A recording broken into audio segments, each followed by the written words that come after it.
જય માતાજી મિત્રો, હું આપના નિકુંજ સામેત્રે। આ છે મારી ટીશા સોલંકી, મારી દીકરી, અને આ છે અમારી ભત્રીજી અમારી રૂહી, અને આ છે અમારા દેવાંશ જે અમારા ભત્રીજા છે। અને અમારા બધાની ફરમાઈશ છે ગાવું હોય ત્યારે હો મન હમણાં મળ્યા જો જુદા થઈ ગયા,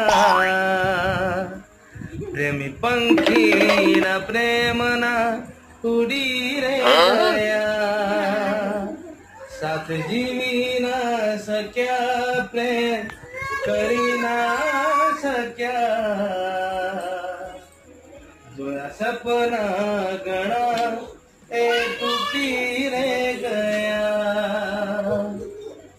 હવે મળશે કયા ભાવે, હવે મળશે કયા જન્મે, આ જન્મે વિખૂટ